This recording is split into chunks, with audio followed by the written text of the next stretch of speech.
This industry's always been like catch as much as you can, sell it for as much as you can, and you know the fishermen like that and the buyers like that. Caroline meets in the middle.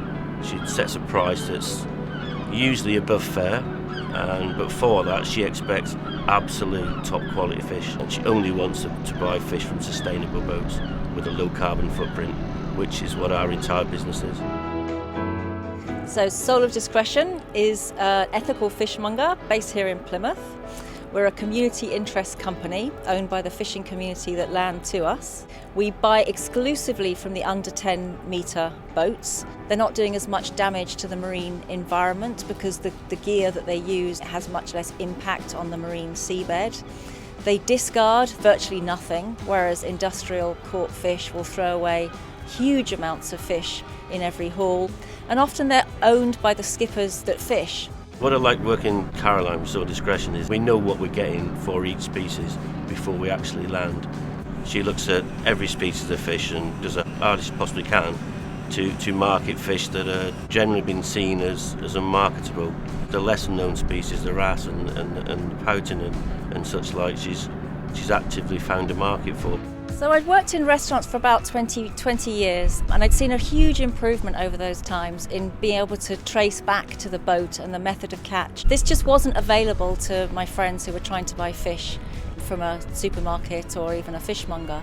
So that's really what I set out to do, to be able to, on every single pack, trace back to the fishing boat, the vessel that caught it, with the method of catch on it.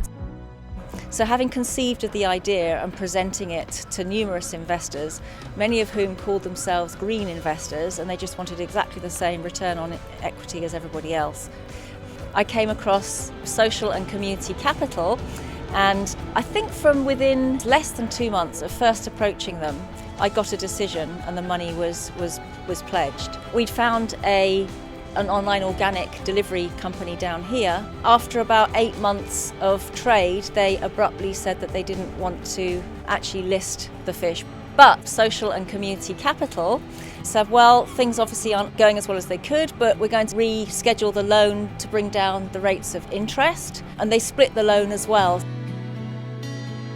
It is really important for us to work with producers that we know are getting kind of the most sustainable, most traceable and best quality produce. We've grown now to a really comfortable position where we've got a number of online organic delivery companies, and then we also supply locally, and then we supply to individuals and farm shops dotted around the country. Caroline's able to source such a diverse range of fish from local waters for us that are plentiful in supply from boats that are causing the least environmental impact.